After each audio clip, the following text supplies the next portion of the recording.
G'day, legend, all aboard the Spearo podcast. Today, we are interviewing another spearfishing legend from around the planet. Today, it's Robert Schmaus. Robert Schmaus.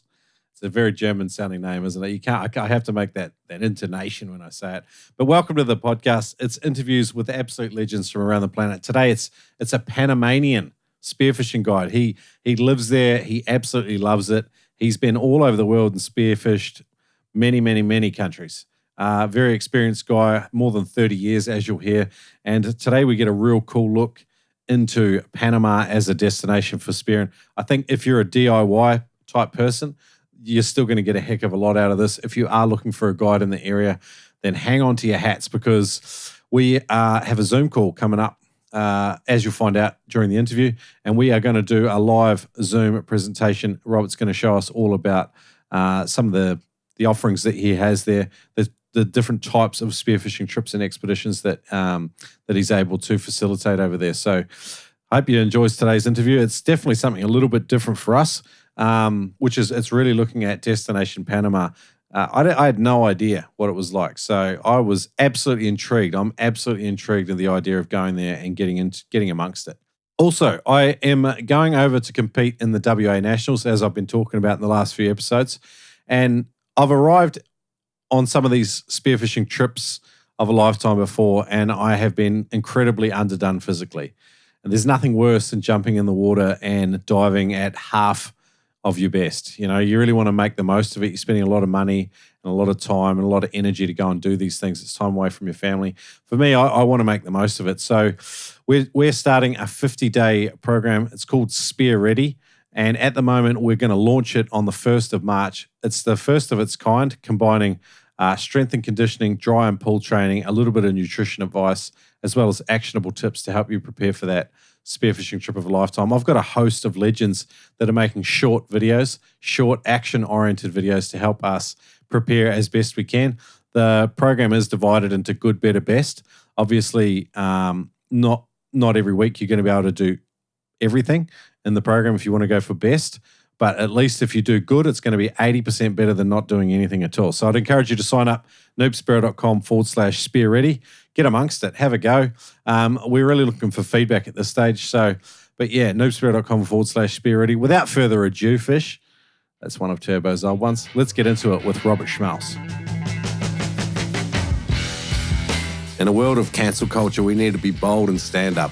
Ignore the self-censorship, have a laugh, and poke the bear, or in this case, a shark, with Fuck the Taxman. Listeners get a free hat of their choice when they spend over $100 at noobspearo.com/taxman when they use the code at Noobspearo with designs that capture the frustration of having your fish taxed. You'll love the FTTM long sleeve UV blocking fishing jerseys, t-shirts, hats, and more. Visit noobspearo.com/taxman. Use the code Noobspearo to score a free hat of your choice when you spend $100 or more. Again, go to noobspearo.com/taxman. Danny says, Adreno, you guys are ahead of the game. Price is very competitive. Customer service is fantastic. Speed of delivery from your warehouse is the best I've ever experienced. And everything I have purchased was in stock. Great experience. Highly recommend these guys for anything to do with what happens and what you need to get under the water. That review from Danny, check him out at adreno.com.au. These guys do a fantastic job outfitting Noob Spearos from all over, particularly Australia. But check them out at adreno.com.au. You can save $20 on every purchase over $200. Not only can you use it online, but you can also use it in-store. They've got 2 stores in Brisbane. They've got the Gold Coast, Sydney, Melbourne, Perth. Check them out. They are doing good things. adreno.com.au. Are you US-based, looking for freediving, spearfishing gear? Navionics is the best. Their online website's so easy to use. If you've got any questions, Jerry and the team answer questions via phone, email. Anyway, they've got an easy contact form on the site. These guys are absolute legends. And if they sell it, they believe in it, they back it, they use it themselves. It's tough gear that works. Visit Navionics.com. Use the code NOOB10 to save 10% on any order at Navionics.com. That's right. Use the code NOOB10, N-O-O-B 10 on your next order. Save 10% at Navionics.com. G'day, guys. Welcome to the Spearo podcast. I'm joined by Robert Schmaus. He is an avid Spearo, been doing it since 1995, currently and living and residing in Panama, absolutely froths on some of the amazing spearfishing they have around there. Today, we're going to geek out a bit on Panama spearfishing and hear a bit about Robert's story. Robert, welcome to the show. Thank you so much for having me. It's a pleasure, mate. You've come on our radar for a few reasons. You've got a pretty cool Instagram channel, Deep Blue Spirit 2, but you've also got a YouTube channel. I think the thing that really come across our radar, though, was you've released 2 books up on Amazon. And, Noob Spearo's got a couple of books, so we always notice when there's other cool spearfishing books popping up. You've written a guidebook series. So there's a 2-book Kindle book series, and hopefully they're going to be out print on demand soon. How long did it take you to write them, and was that a culmination of all your experience? Yes, that's a good question and a long answer, but I will make it very short. It was actually, it started just collecting information when I was a very novice sparrow. So I didn't know a lot of things. And I started spearfishing many, many years ago. At that time, there was no internet. But when there was internet and I could collect information, I started to copy-paste all this information into a PowerPoint. Why? Because I'm a lady, and in PowerPoint, you can move pictures around, put the text, and in Word, it's a mess. So I used PowerPoint for that purpose, and I collected information starting in 95. Wow. And then one friend told me, seeing this, because he asked me some questions, and I told him, look, this is what I found on the internet, and I helped him out with some questions.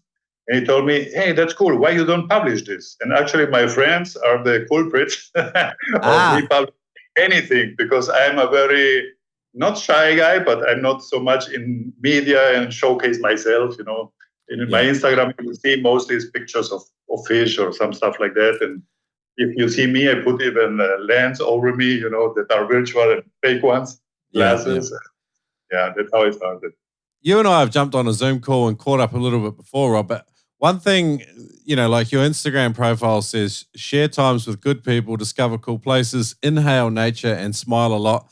From my sort of, I guess about an hour I've spent with you, like that definitely comes through loud and clear. Has that philosophy always been with you? Or is that something that's developed over time, or is that just your nature? It's not even my nature. I would say it's my family. Okay. My mother, she was from Germany. She died some years ago, unfortunately. And she suffered World War II.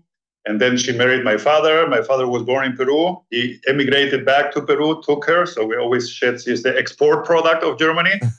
And he raised us like very humble people. My father had good jobs. We were not poor, but we were very humble and always checking what people like and not to be surrounded by people that come to you because what you have and things like this. So it's actually from my mother's side and my father's side. So I like to enjoy places, even in business. I never told this my bosses, of course. But when we did business with some people or added some representative to our sales networks, I would add them that I think they are reliable, good people, really mean what they say. And, you talk, things like that. It's quite simple, yes. That's cool. That sounds like a very interesting combination as well. You got the South American, Peruvian vibes, and then, the Germans have got a reputation for being very hardworking, autonomous, detail-oriented, also very clever as well. So they're always in time. They're always what? We are always in time. Always on time as well, 100%. And do things, and then we don't think, no. Yeah. We stick to our word. Yeah. So you started spearfishing in 1995. How old are you, for the listeners? I'm now 56. 56. So nearly 30 years spearfishing as well. More, but I always say 95 because that's when I went to Spain. I make it very short. My parents moved to Spain, and when I had the chance to visit them, and I was swimming around, trying to poke some octopus. That's what I call spearfishing for 95. Yeah. So I some cuttlefish, but it's easy to catch octopus, some sillyfish, flounders, for example. That's easy without a speargun. Yeah. I didn't know it's a pole spear, so I did things like this. And only 95.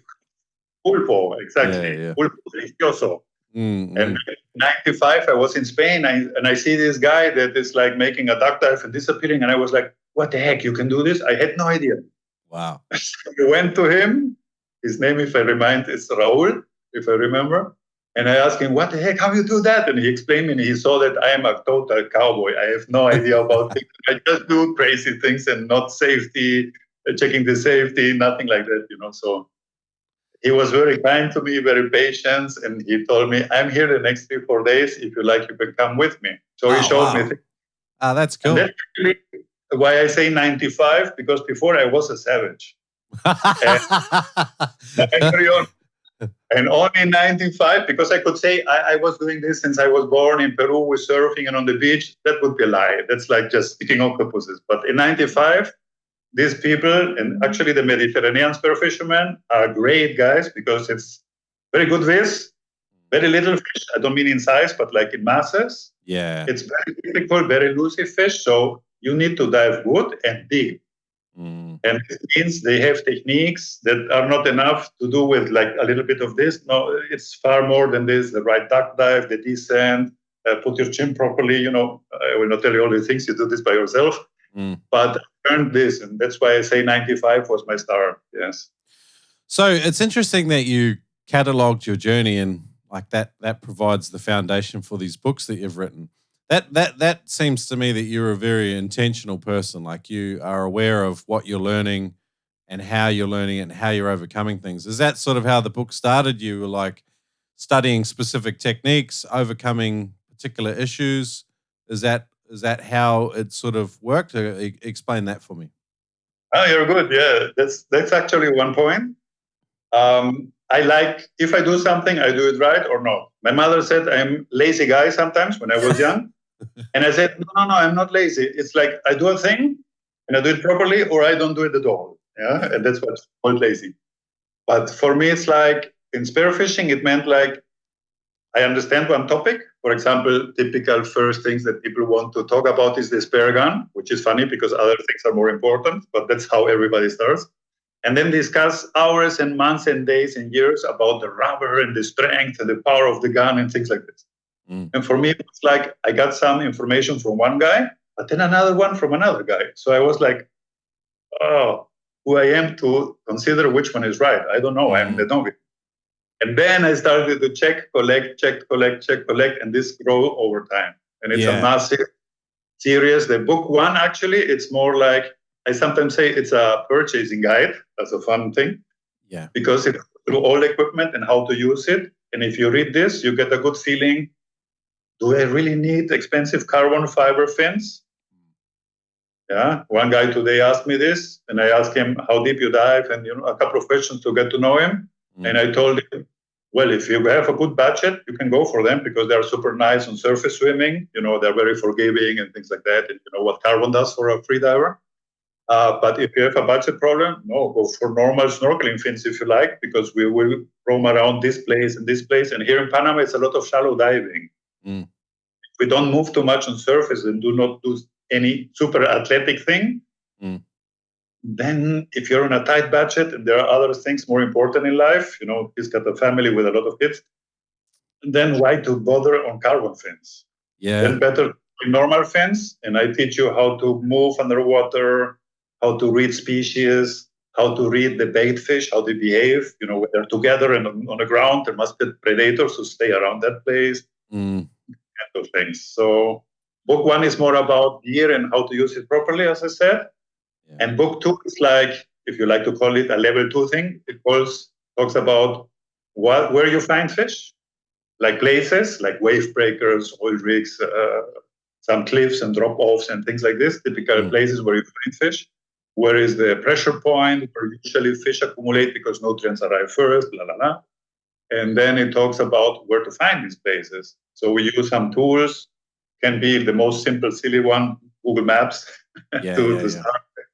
Or you take the free version of Navionics, where it works super fine on PC even. So you see it nice and big, take screenshots, make notes, and down to spearfishing techniques, how to spearfish, ambush, and all these kind of things, aspetto and agachon and all these names, etc.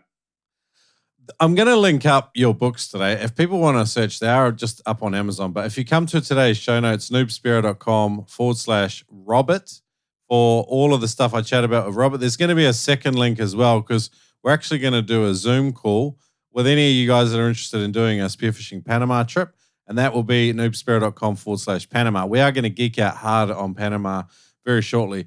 If you are searching just Amazon, the spearfishing guide series, there's book 1 and book 2. Robert Schmaus obviously is the author. But if you go to noobspearo.com/Robert, I'll have them linked up there. They sound awesome, Robert. That sounds like a really good sort of foundational guide to just getting started. Like you do need to know the gear. You do need to know how to find fish. You do need to know how to hunt and start to use all the stuff and put it all together. The next question I was going to ask is, when you do a Zoom call, right? Or when you're talking to any sort of prospective customer or a person that's just starting spearfishing, how hard do you find it to get them to listen to your advice and your perspective? Because sometimes it can be a little bit tricky. Some people have a very fixed mindset, and even though they're new to something, they might think that they know more than they already do. Can you speak to that for a sec if you can? I love the question. There is a funny thing. People that are doing this spearfishing activity for a long time, how I phrase it like this. They think they know how spearfishing works, and they're very resistant to new input. That's why on one page of my book, I put a sentence like, be humble, accept criticism, because the people around you spearfishing don't want to teach you like a little kid. No, they're sharing advice with you, and some advices might save your life one day. You don't know. I don't want to be tragic, but can be. Yeah. These older guys, we just mentioned one before, they're very resistant to advice. And I just let them talk. And then I share what I do, speaking about myself. So I don't confront them really. And that's it. That's all I can do, Because many years of spearfishing does not mean you do it on a good level. I mean, I'm the best example probably. Because I started alone, and I just revealed before, I was a savage. I was a cowboy. Everybody was like, no, and I was not more 15 years old. I was older when I started in 95. So they were shaking heads and not believing what I told them and what I did especially. And I was open-minded just to absorb all I could to learn.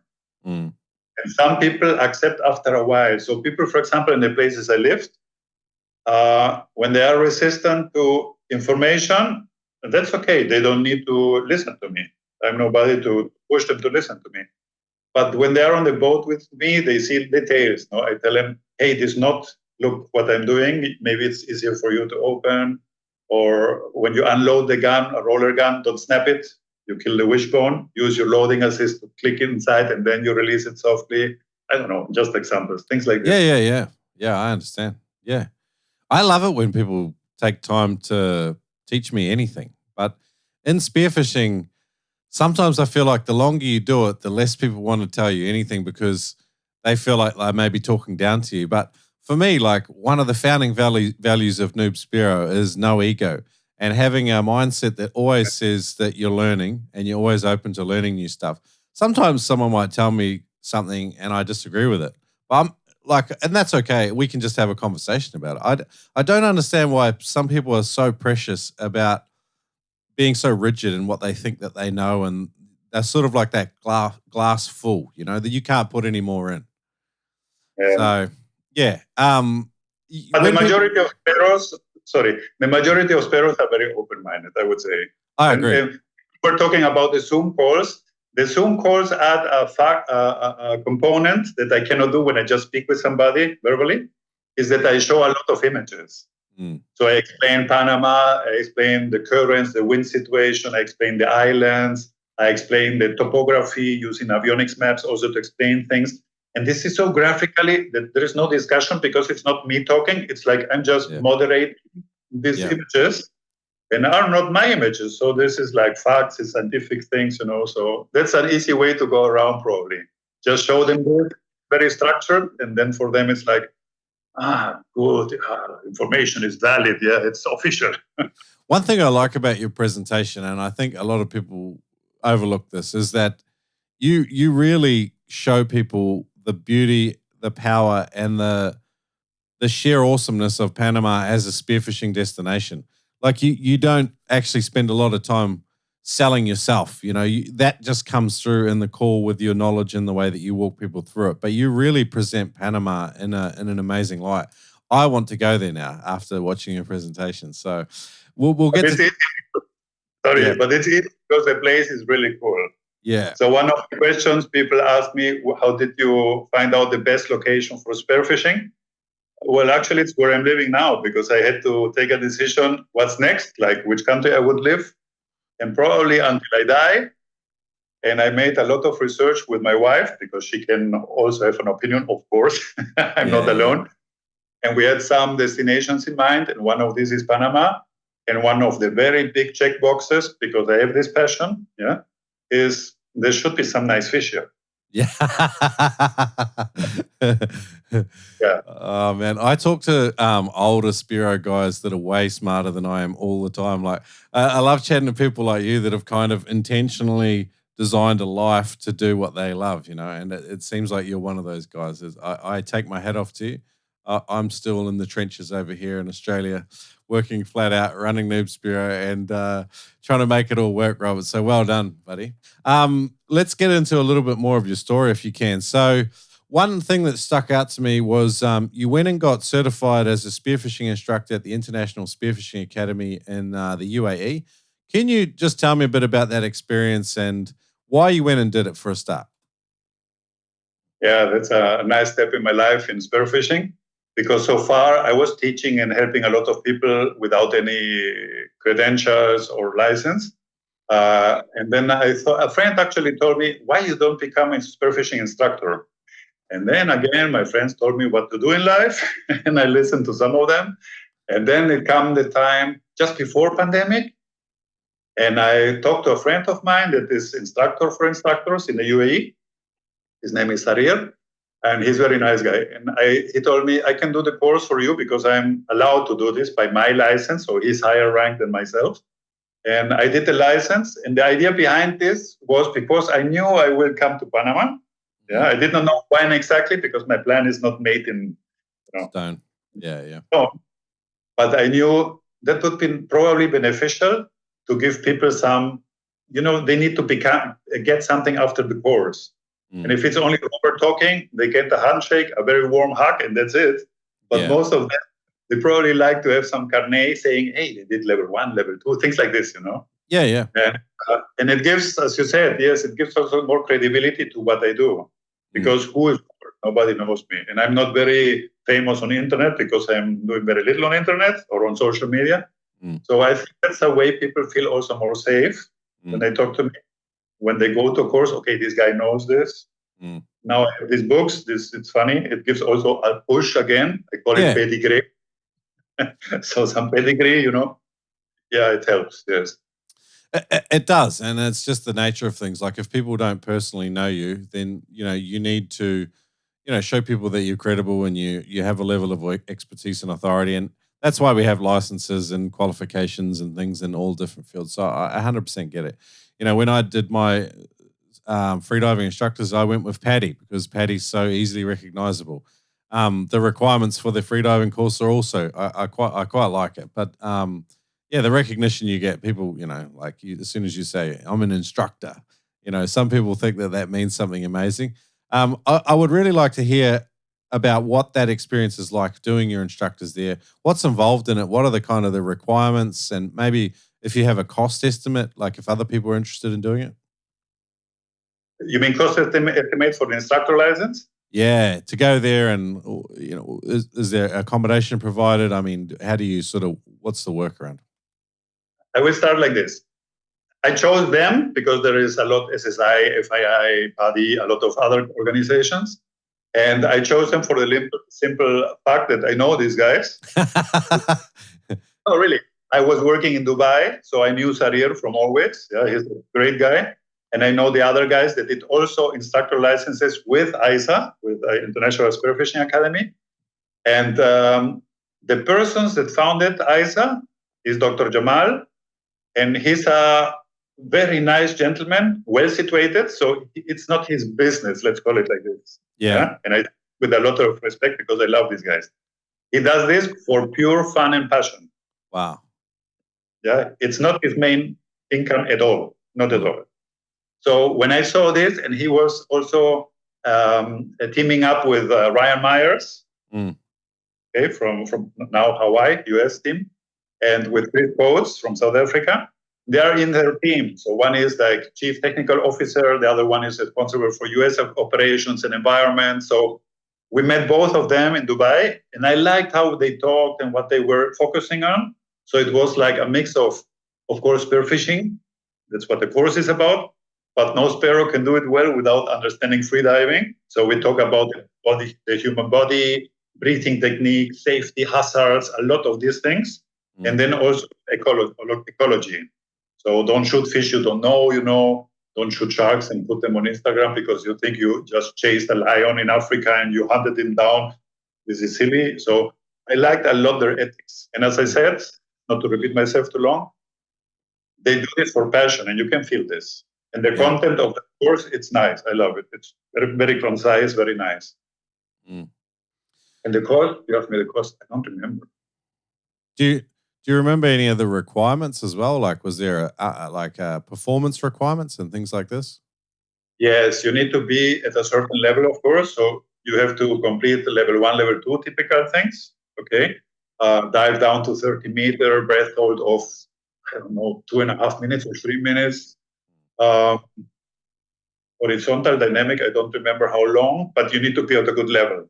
Yeah, my class was that I did this already years ago. So it was very funny because in an interview they asked me things, and I did not study too much, to be honest. I knew all these things because I wrote the books, collected information. So I was like a store having information in my head, and it just.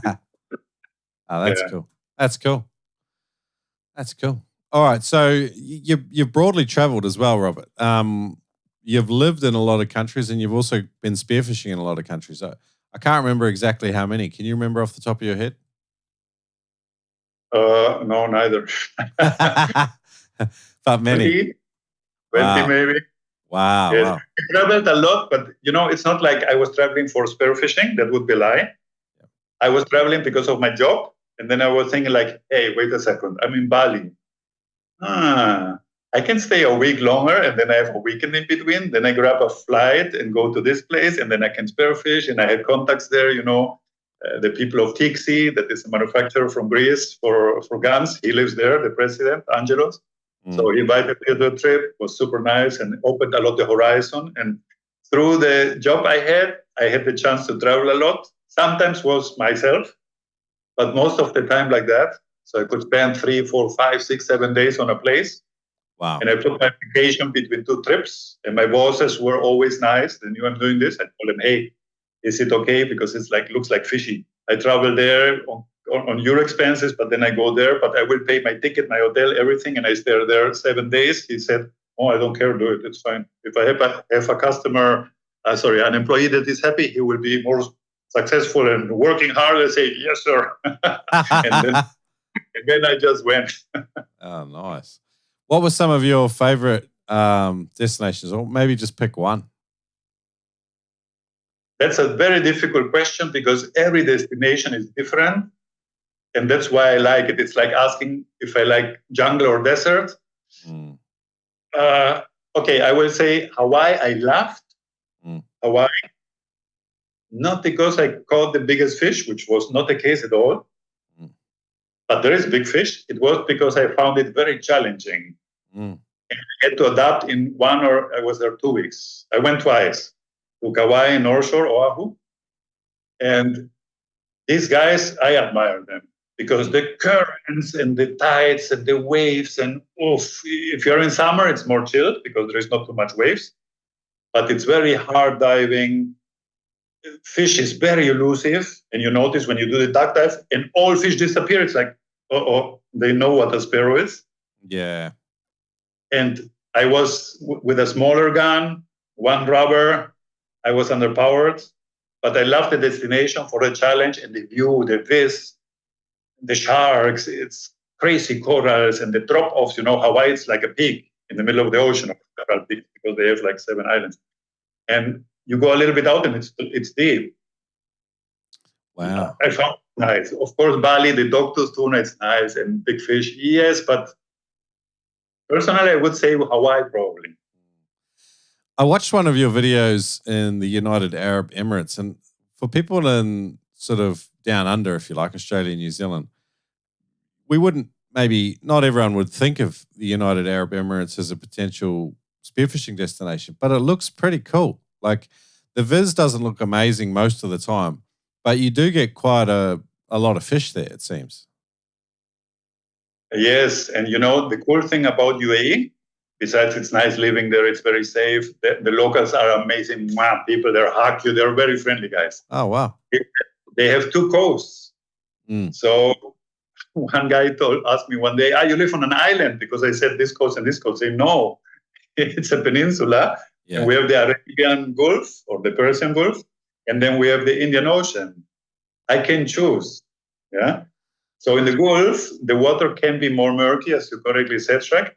But there are days that it's very nice, and it's more murky closer to the northern part of the Emirates, so Dubai and the other Emirates. Yeah. If you go down to Abu Dhabi, it's not really south, but like in my head it's south, then it gets more clear because there have been less work done on wave breakers and all these artificial islands. Mm. So the topography is more intact and less silt.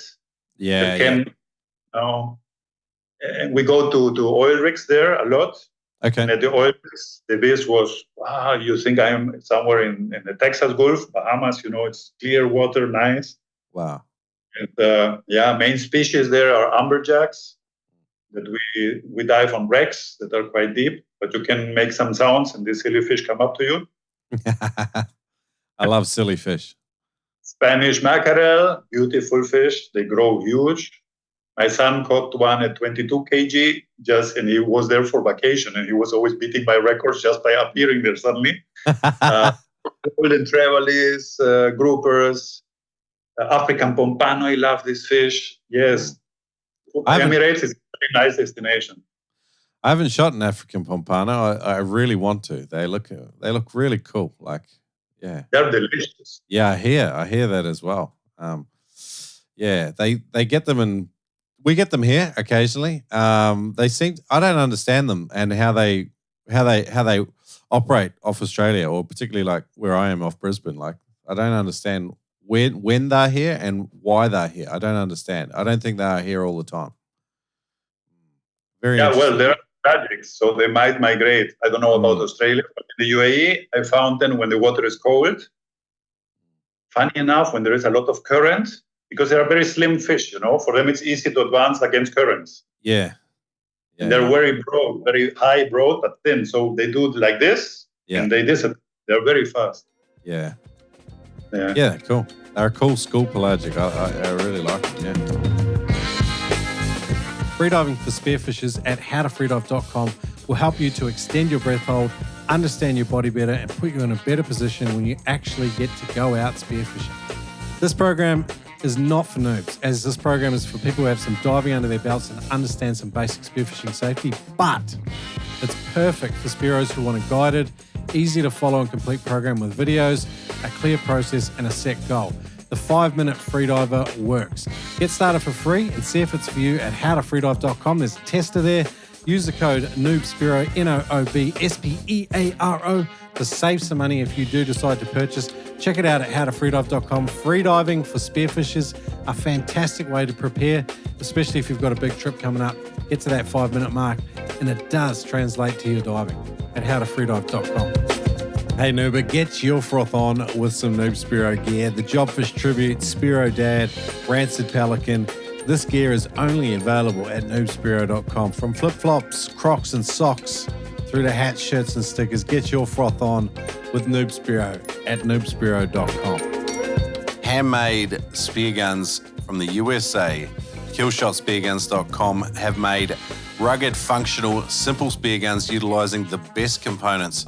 Check them out at killshotspearguns.com. Save $30 on any timber spear gun. Use the code NOOB. Visit killshotspearguns.com. Talking about species, like you've been spearfishing a long time. Again, it's probably like apples or oranges or bananas, but Talk to me about one species that you really love to hunt, and maybe it's there in Panama, and how you do that effectively. I have different categories in my mind, like difficult fish, sneaky fish, elusive fish.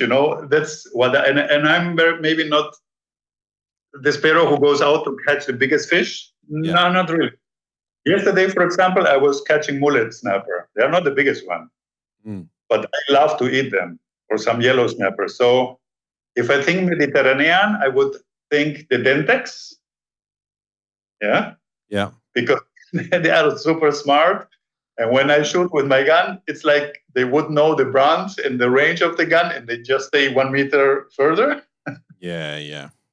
And I do all the dirty tricks I know, and they are difficult to fish. So the only recipe for those, it's really a very long breath hold, because they are predators, they are curious. So they will come in. But it takes them a long time. And then they come in, come out, and they return, and they send first the small juvenile fish in front of them to check. Then when they see I don't do nothing to the juveniles. That's why I always say never shoot the small ones. You kill all this hunting scenario. Well, it depends where you are, but here it's the same. Here would be, I love fishing snappers, and I use a short gun, 90 centimeter tube, because it's very maneuverable. Yeah. And I love to sneak around rocks. Yesterday I saw a cubera like this, so not huge one, but good for eating. They're actually good for eating as a meat. And I saw him, and he saw me, and he disappeared very slowly, and I followed him without spook him too much, just to see where he goes. And I was just at the beginning of the breath hold, so fine. And he went in under a rock, and I thought like, And then I looked into the rock. I had no flashlight, and I saw there were like 5 of them. Wow. So one way to hunt, and it's very fun, is to find your victim. Yeah. Follow them, stalk them. They will lead you to the big cave or wherever they hide. And you're resting there. So I took the biggest one, it was a little bit bigger than the other one. I waited that he turns a little bit to me to shoot him, so I can pull him out easily without getting the shaft stuck and things like this, because I was shooting with 2 reps, which is not ideal for cave hunting, of course. It's too much line, giving them do what they want. So the snappers, and I love more personally reef fishing around rocks and stuff like that. I saw one of your videos, like you were hunting, what is it? It was a strange fish. Pargo Amarillo, which is one of these snappers. It's another Lichanis by the looks of it. And I really like the look of that hunting too. There was a little bit of current pushing over. There was some heavy sediment in the water, but it looked like a really cool sort of cave, like crevice hunting area. It looked very, very fishy. When I'm from the top, if this allows, I try to scan, but I study a lot Navionics and things like this and photography.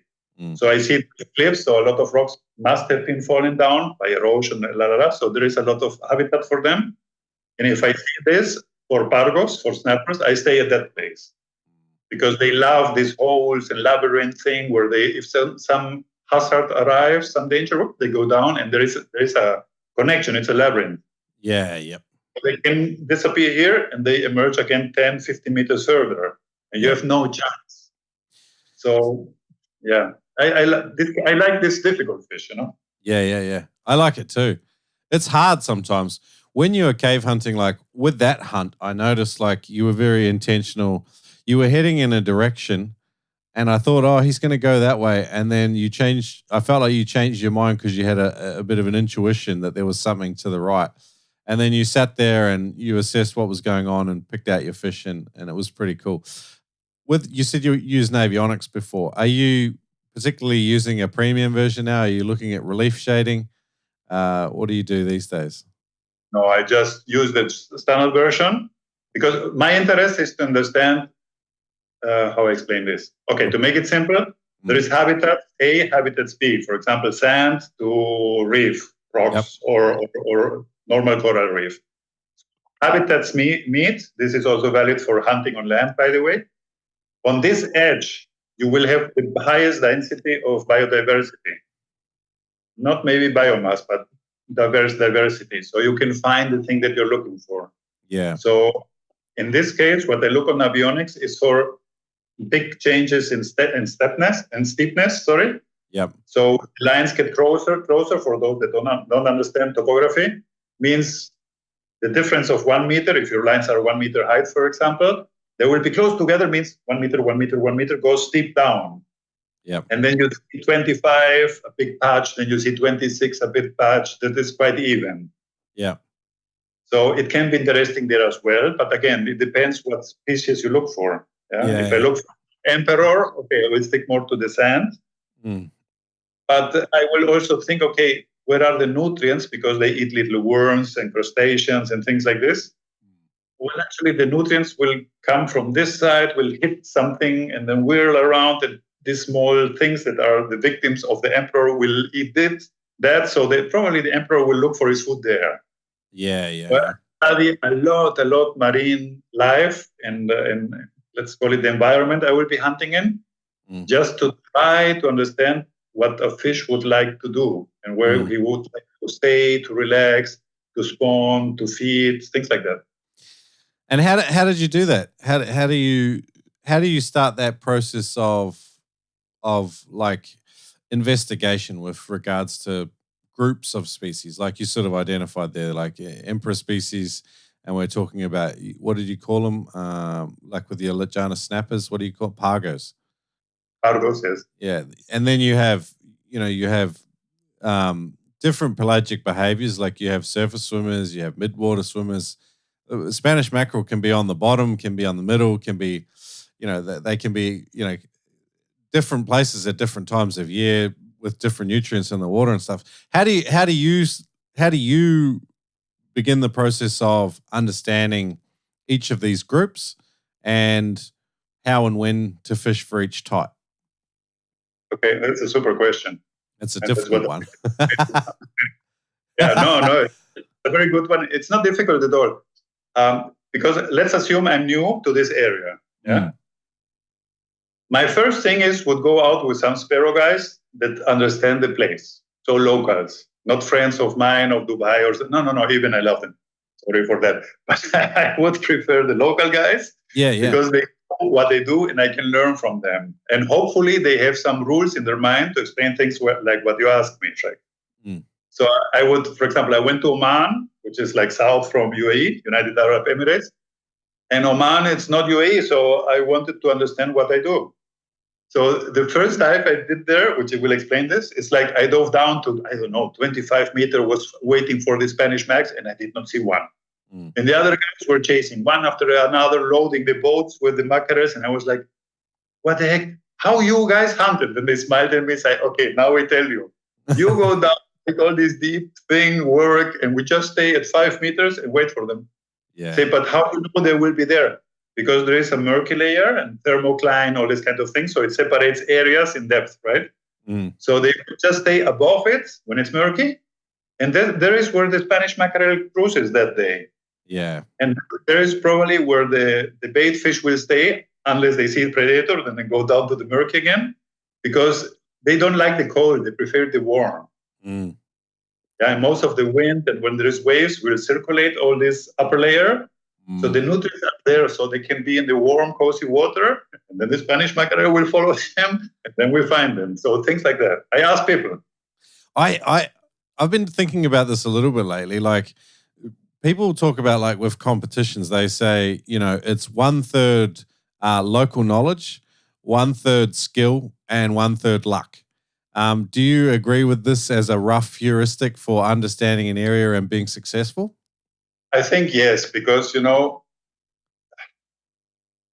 know all these things, and then we go to the same place we go always, and it always works. And that day, for some reason, moon phase, the tide was good, and all these parameters that can be variable work, and all these guys are not available. We make jokes, and we say they went vacation to Miami, or they are not there. All these fish are not there. So it's also luck, yes.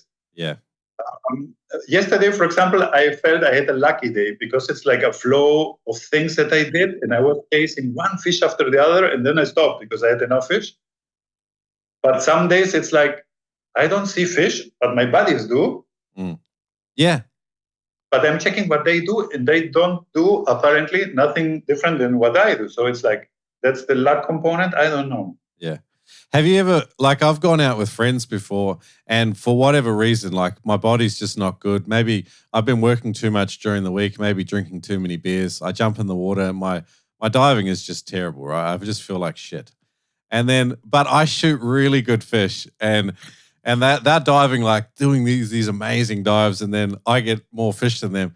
And then, but the opposite can also be true. Like, you go out and you're diving amazing, and then some new guy or whatever that hasn't been spearfishing, they shoot the best fish. It's like fishing, like, there's a huge component of luck to it. And I like that. I like it. Yes. And for me, it's, to be honest, from my friends here, they're really nice people. I'm probably the only one that does not shoot sometimes. Yeah. Because I don't feel like I need to compete nobody. I don't care, I mean, I've shot so many fish in all these years. I'm not 20, you see? That's the difference, maybe. Yeah. I don't care. And instead, I am having the GoPro on my head strap here, on my forehead. And for example, some weeks ago, I wanted to get some cuberas, and I saw them already. So I knew they are in this place. Yeah. And then I dove down again, and then I see this huge grouper, this Pacific Goliath grouper. And I love these guys, and I don't mean to shoot them. I like to, as a pet kind of thing, they're beautiful. And I forgot the pargos, everything, and they were running around me, and I have this on video. And then I just focused on the grouper, and I went very close to him. It looks like I will hunt him, but I'm not hunting him. I'm just filming him. But you see the spare tip of my speargun. Yeah. And all my friends were like, why did you not shoot the pargo? And blah? And I say, well, I was filming the Goliath. Oh. I spend a lot of time doing these kind of things, yes. I think one thing I'm hearing is, like, people talk about the maturity, the maturity phases of a Spearo, like, and when you kind of get to the end, it becomes more about giving back to others, and then, but you've taken it a step further because you still have a level of understanding and empathy for everyone at all the different phases of their maturity curve. I like that, because sometimes people get to the end of their evolution as a Spearo, or the, like, they become very selective, right? And just shooting fish is not really the focus for them anymore. But then they can turn around and look at other people that are at, less advanced stages, and they are a little bit nasty towards them. But you seem to still have a fair amount of grace and understanding for people at all different stages. Is that a fair statement? That's a very fair statement. Yeah. I'll make an example. I had a guy, he's like quite a beginner. He does not do a lot of spearfishing, but that's also one point. I don't expect everybody to be like spearfishing ethics and and be skilled enough to do this and that, even if he's spearfishing 20 years. Why? Well, I do mostly spearfishing. I don't do other things like football playing or basketball, volleyball. I don't do these hobbies, because I love this. But the other guys are in football, they are swimming, maybe they do some crazy hip hop dance courses, because of size and ballet, I don't know what kind of things. So they have a lot of distractions from spearfishing, and time is limited. So I cannot expect that everybody treats this as I feel. Yeah. I don't have kids with me, they're grown, so I can do everything I want. Like if I'm a teenager, for me it's easy. And then a new Spearo, for example, last time he was saying, Robert, there is this fish there and blah, blah, blah. And I know is this, how you call it in English? It's a reef fish with big teeth that is like munching on corals. A wrasse. And a triggerfish. Triggerfish, yep. These fat, big Pacific triggerfish, they get huge. Oh, this fish, and it's not typically a fish we would shoot. Yeah. Oh, it's very delicious to eat. Yeah. I shot them as well a couple of times. So I told him, go ahead, shoot it. Because I want him to understand how to catch the fish, how to get close to it, even that's easy. But then after it's like how you retrieve, because that's where the job starts. Yeah. Can you handle the fish? This guy will bite your fingers off. It's like a plier, So don't play around. He's got no gills. So how you will grab him? It's a very different anatomy also. So no, I'm fine. People shooting even undersized fish. I mean, if it's one he's starting. He did not know this, of course, who I am to judge him. But I will tell him, hey, bro, this fish grows like that. Yeah. Not allow him to have the fun part of life, so he did not reproduce. Yeah. Yeah. Let them grow a little bit more. It's such a good way. I love what you're doing. I love it. Yeah. I love it. I think that's a way to teach people, like taking one fish out of the ecosystem is not the end of the world, but if that person continues to make the same mistakes, that's a different issue. But I try to have a lot of understanding for people at that end of it, because that is how you learn. And if you shoot something undersized and then someone gently tells you the story of why you don't do that, that'll stay with you forever. And then you will teach other people the same thing. And then we all get better and we all understand the ocean a bit more, which is what we're supposed to do. We're supposed to get ethics as we go along. You're not going to start spearfishing with all the ethics. It just doesn't happen that way. But sometimes people have these expectations that people are going to jump in the water with the same level of ethics that they have after 10 years of doing it. Come on, guys, come on. I will tell you something I should not say, but it's very honest from my side. Yeah. It was in Spain. I just started spearfishing with a speargun, a decent one, not some stick or crazy thing. And I saw this fish, and I had no idea that underwater you see like a third bigger. Yeah. Because of this, this reflection kind of thing. Yeah. So I shot one fish, and I was like, wow, cool. And there was like a bunch of them. And I shot more of them. And then when I was at home, I looked at them. It's like, shit, they are so small. Yeah. And I was so ashamed. And then even filming them did not make sense. So I put them all into a grinder kind of thing. And I did it feed all the stray cats on the road. They loved me that night. But I had no idea. And I really felt ashamed. But you make it. You're like in a hunting rush and you think, cool, you're doing the right thing. Yeah. And it was the wrong thing. So, yeah. It's funny you say it. Like, I think it's supposed to be like, from a physics point of view, everything seems 25% closer and 33% larger or something like this. But, after a while, our brains adapt and they allow for this, and that distortion is kind of, our brain sort of fixes it for us. But recently I got in the water and the water was filthy. It was like 3 meters, 10 feet visibility. And I shot a fish that I thought was like, it's like 1.5 kilo. And then I pull it in, it's like 700 grams. And I'm like, for new people to make that mistake, I'm like, all good. But for me to make, but for me to make that mistake, like, I'm a much more, I always hold myself to a much higher standard, and we should, But I think this is difficult sometimes because, for example, if you're in open water, like offshore or blue water, you have no objects to compare this incoming object to. So how your brain adapts it, and it's correct what you say. Here I have nothing to compare. Yeah, on my reefs here, where I know there is the rock. This is 2 meter, 5 meter. I have something. Yeah, it's not perfect, but something. But when there is who is swimming in, is it 1.5 meter or only one, or is it a big one and he's very close? So what I try to do, it's not a magic recipe. It's like, if I see him close and I can denote details on his face and I can see his eyes, like you see how to explain it. I see him very sharp. Yeah. And he should be close, then I will pull the trigger. Yeah. But it's not easy. Mahi, the same, or what is offshore, it's not always easy. Huh? I've heard the same thing, like get so close that you see all the details, and that's how you know you're close enough. But it's blue water is very deceptive. I hear exactly what you're saying. When I jumped in the water and I shot this fish, I wasn't thinking about how low visibility can also distort your perception, because they're much closer than you realize, and so they're not really at the range you would maybe normally shoot them at either. Like, you're seeing this fish at 2 meters. Normally you would see it at 4 or 5 meters away. So they seem much larger sometimes. It was just, I was not real happy with myself. But we make these mistakes. Robert, you've been spearfishing a long time, and nowadays maybe shooting big fish, like you said, is not the most important thing to you. But in your lifetime, does some fish stand out to you? Is there any particular fish? I would not say by kg. You mean by experience? By size? No, experience.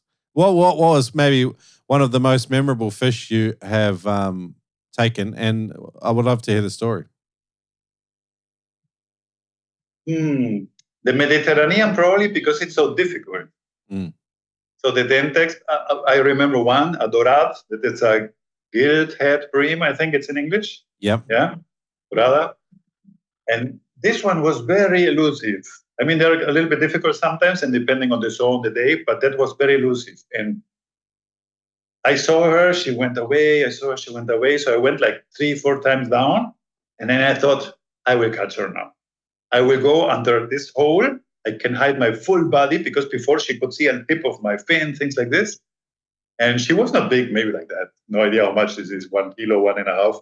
Yeah. And I saw her and I leave the GoPro LED on always. Everybody tells me, shut down this thing. The fish will see it. Say, yeah, that's what I like. It makes boom. Huh? And a lot of times the snappers here, they go crazy with this light. It's like it's disco fever or something. So she was coming closer. And then I felt, okay, probably that's the range. She will come, then she will turn. And then I ducked down and I disappeared.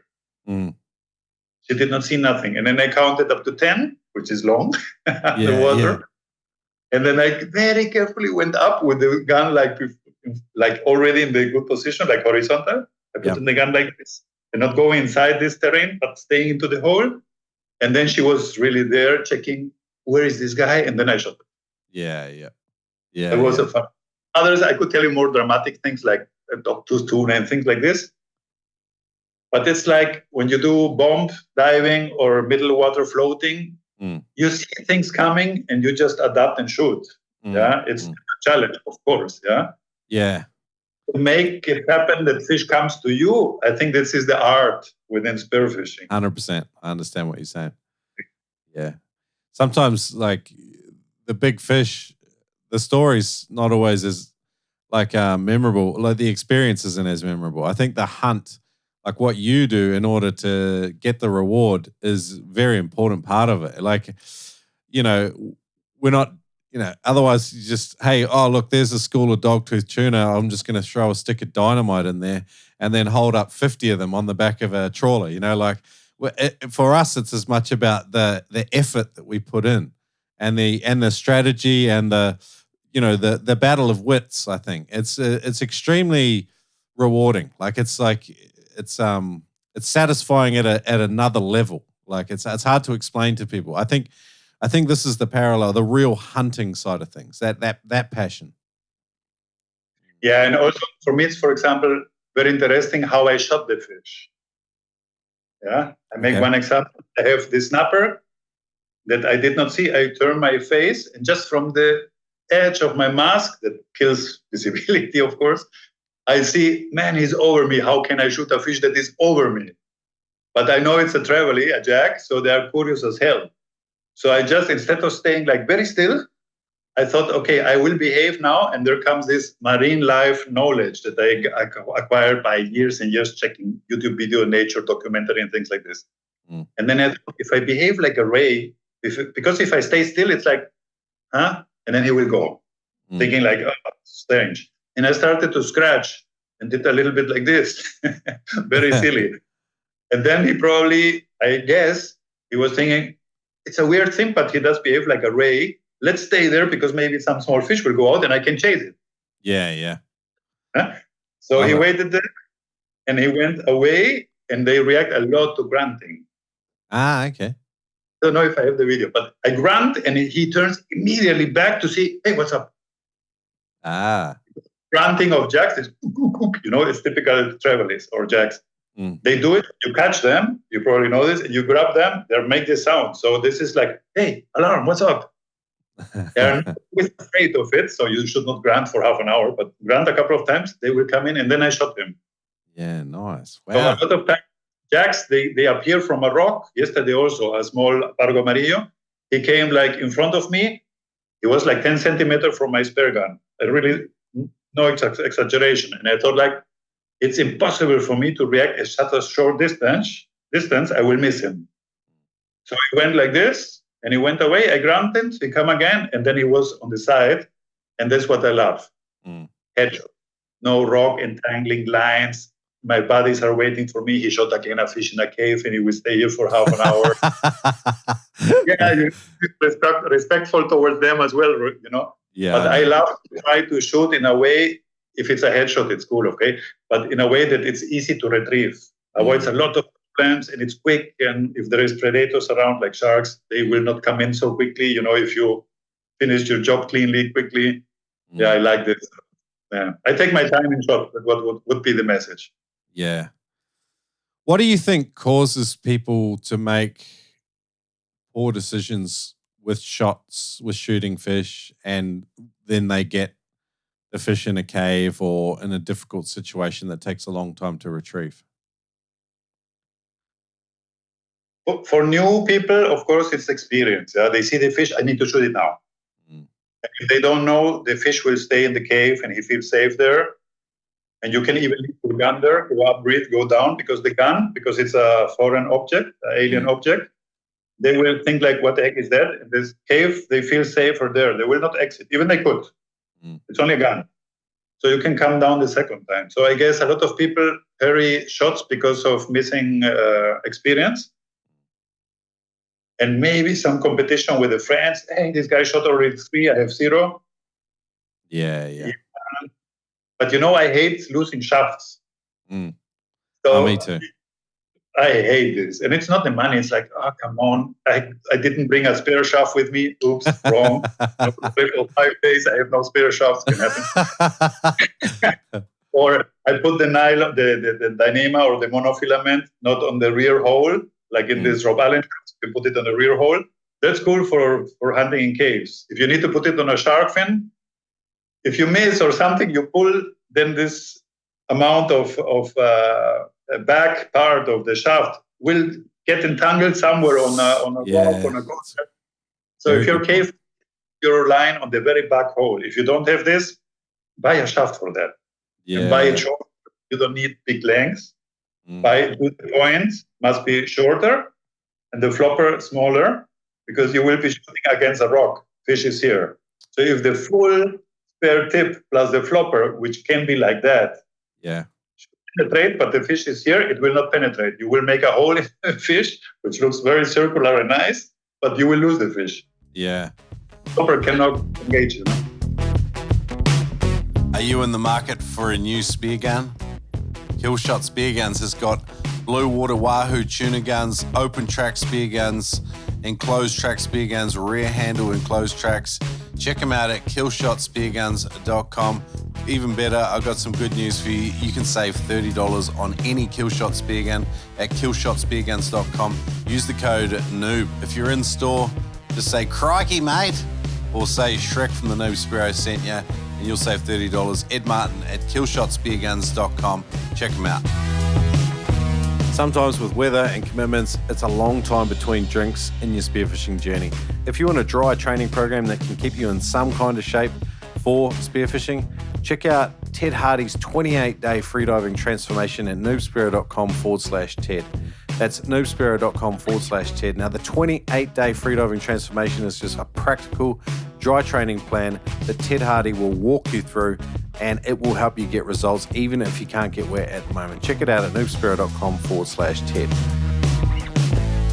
This podcast is brought to you by aqualite.com.au. This is the best solution, bar none, for staying hydrated in the ocean. If you're a Spearo, it's an absolute no-brainer. It's a game changer. If you're doing extended trips and the cramp starts to set in and the old body's telling you, hey, that's enough, just get hydrated and it will save you a whole heap of woe. Get Aqualite at aqualite.com.au. It's scientific rehydration that Spearos know and trust. I know because one works there, and that's why we've set up this discount code for you, 10% off when you use the code NoobSpearo at aqualite.com.au. Check it out. Australian-made hydration products tailored for Spearos and a whole bunch of other people that suffer from dehydration too. But check it out at aqualite.com.au. Use the code NoobSpearo to save 10%. I noticed you're using like a shorter roller gun. Is that a Chris Coates CDR roller? Yeah? No, it's not, but I would recommend it because he tunes them and has the right rubber measurements, etc., that are perfect. Mine is a very standard propellant roller gun. Only thing is the carbon tube series. I do this. I would recommend this on the shorter guns because the carbon is like how much? I think 80 or 120 grams lighter than the aluminum pipe or tube, and this compensates the heavier muzzle. Why I do this? I hate when I had this before, but I will not say the brand because the guys are nice and make very good guns. But I had a 90 roller. I shot, put the gun away. That's what you should do to handle fish, don't keep the gun and handle fish at the same time. So I was retrieving this Spanish mackerel. No, actually it was a red snapper in the UAE. And then I turn around and like, what is there? And it was my gun sinking. Yeah. I said, now I have 2 tasks to handle. Yeah. I hate it. And I emailed a dye factory, Rob Allen in South Africa. And they told me, yes, now go for the carbon. And then he explained me this. Yeah. And I'm like, okay, I did purchase wrong for my intent. Yeah. So 90 roller carbon, and I use it 90% of my time, even with good visibility. Because you know how to approach fish, it's cool. And I like to do this Indian style between rocks and things. And of course, do other things as well, like these little mackerels here, the Pacific Sierra. But they are not too careful. If you move and you know how to move, they will even join you. It's very funny. So you select which one is the fattest one and you shoot them. Okay. So for here, 90 roller is good. And I have a 120 roller for good viz and fatter fish because you need more kinetic energy for the shaft to penetrate. Yeah. And then very big things, okay, wood gun, lots of rubbers, but that's a different story. Yeah. So with your 120 roller, is that still a single roller or double? Okay. All right, interesting. Yeah, I use a 1 meter roller for just about everything too. Duncan Henderson from Speargun Engineering built it, but it's a Rob Allen handle, carbon barrel, very similar to what you do. He puts his own muzzle and his own trigger mechanism in it, but I love that gun. Like one thing with the shorter rollers is you have to change the rubber more regularly than you would, I think, with a conventional gun. Would you agree with that? These things, for example, I would be the last person to ask because I'm not material scientist. You know what I did? Really, but that's no joking, Shrek. I write an email to Primeline Industry, and they respond to me. Oh, wow. They know because they manufacture for all brands without naming them, and they have different. I'm not a scientist on this field, so I will just explain it broadly. But they have different formulas, so the molecules, etc., are designed in such a way that, for example, if you have blue water guns, they are loaded for long periods of time until you shoot them. Yeah. So this band, okay, it's stretched all the time. So it's a little bit different formula. Yeah. And then there is one that when it's under deep water, the water, because of the gun elongation, it's somewhere permeable. And water will filter in. Yeah. And this will change the way how it compresses the rubber. Yeah. Not compressive, actually. It goes back to its original size. Yeah. There's water, it can stop. So it's very scientific. I drop an email to these guys. They always respond. They're really nice guys. Yeah, I think with my roller, I have to make sure, and I don't do it all the time, I don't take the pretension off. And so if you leave a gun under pretension for, let's just say for 12 hours, like it's going to lose elasticity eventually, so for me, it's just like not being onto it with taking the tension off. I think you have to do it with rollers. I always, when I'm not using them, I disengage them from the pretension. So they're loose. Yeah. And even the thing is, like, I'm very selective. So my gun will be loaded for maybe 2 hours, sometimes 3 hours, even if I'm going to the boat. If I remember, and I'm not too lazy, I will disengage them so they can rest a little bit. But I don't know if this really is good or better. I don't know. Okay. Interesting. I don't know. One thing with that smaller roller with the carbon barrel of yours, they're quite quiet, quite maneuverable. When you work in and around cave country, which you seem to like to do, how do you stop yourself from making noise? Like without being intentional about it, like accidental noise I'm talking about. When I hunt in caves, you mean?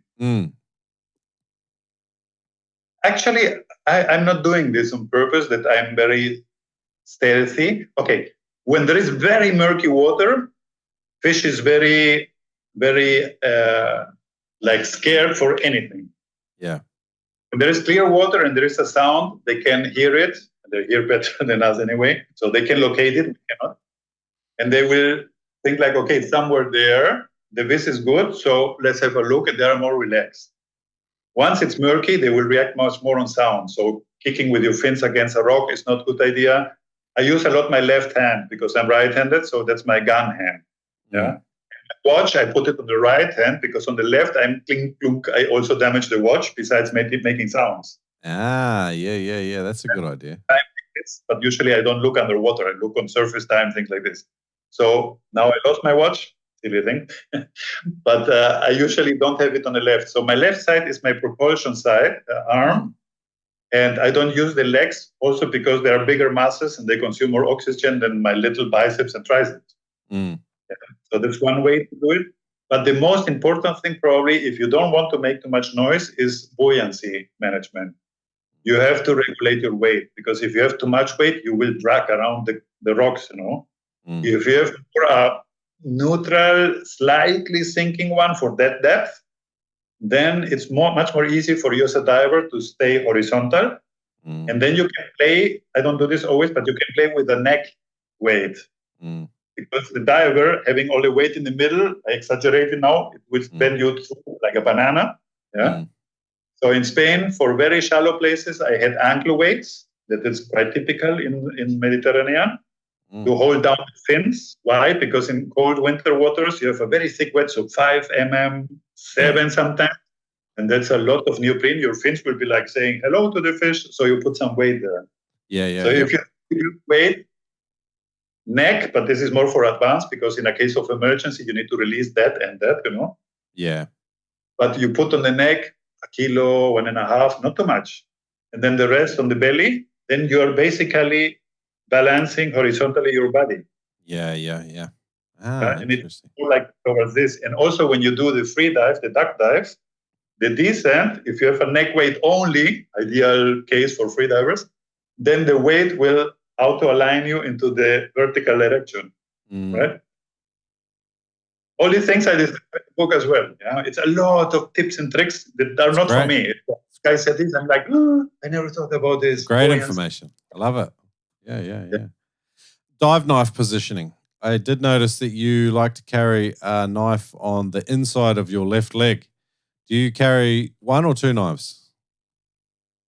I carry only 1.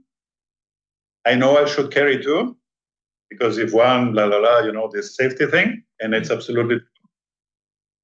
Now it's difficult because we teach some things, and the best place for a knife is to put it on the belt, and it's true. Yeah, but depends which knife. And now comes the dilemma with my person. Yeah. I like a long knife, which is not necessary for killing a fish. Yeah. To a normal small knife, it's better, less bulky thing, But I have a longer one because I cut fish, I clean fish, I cut ropes, I clean ghost nets and things like this. And with a small one, I work double time. Yeah. That's the only reason. And it's actually bad because I learned by mistake. I catch a amberjack by the gills, put the knife inside, and I went for a soft spot and injured my other hand. Yeah, I've done the same. Yeah. I did it through a groper too, and then it actually come through on my, my not my what do they call that finger? The one you give people the finger with. You know what I'm saying? Yeah, the middle finger. Yeah. I stabbed through and into like the knuckle joint, and it was through a groper's head. Sometimes you can't hit the spot, and it went through into my finger, and I ended up with some weird growth. I don't know if it was from the groper DNA in my, like in the wound in the bone joint. I don't know, but I think many spearos have stabbed through the head of a fish when they're braining it and then into their own hand. So this is common, I think. The knife thing, just to add to what I was saying, is I have it on the leg, but not outside. Outside, it's silly. I have it inside. And if you saw the blade design, it's like a very flat handle.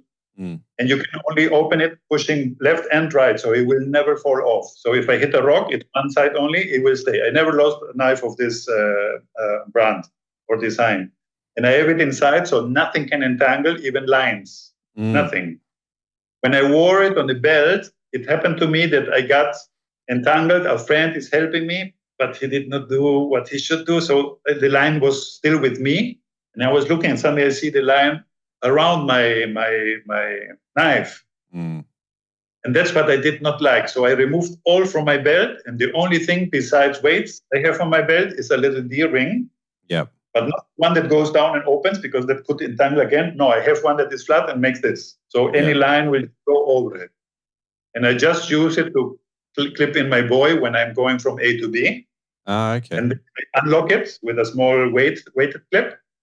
And I leave it on a place, and I roam around this buoy for hunting, Okay. And then I go somewhere else, I clip it back again. Or if I need to help somebody, I will clip my gun, but only the long one. So the shaft is not on my feet, but further away, because it's not safe to have a loaded gun there. Yeah. And to clip, I don't know, a flasher, things like this. But that's the only thing I have on my belt. Wow. So it's very important for me and my students also. I have an American friend, very nice guy. And he told me, no, he would like the knife there and this. They say, no, it's okay. That's how we teach even. But then we caught a bigger fish, and he was entangled exactly there. And I told him, you see, there's not a perfect place, because you need a knife somewhere. Some people use it on their arm. I personally don't like it, because that's my working area with all the lines. So I don't like it, even it's nice accessibly, absolutely. But no, but it's a lot of times is, what is the knife for? Well, it's a safety tool. It's not a killing Rambo thing. It's a safety tool, first of all. So you should have it somewhere where you can access it easily. And that's why the idea of the two knives, it's not wrong at all. Yeah. Some people like the weight vests, and then you can kind of have the knife up on your chest, on the vest. Like my friend Bert, Old Man Blue, makes a really nice weight vest here in Australia. I think that would be a nice place to have it. But at the moment, I've got so used to diving with a weight belt that I still dive with a weight belt most of the time, and I will wear it in the waist. The other problem of wearing it in the waist is, yes, one, entanglement. The other one I have is sometimes if the knife is slightly positioned wrong on your weight belt, when you duck dive and you do awkward movements, the knife can sort of dig into you, and you have to adjust things and stuff like this. So, yeah. But, yeah, cool thinking. One thing, Robert, and I think maybe you will understand this and this idea.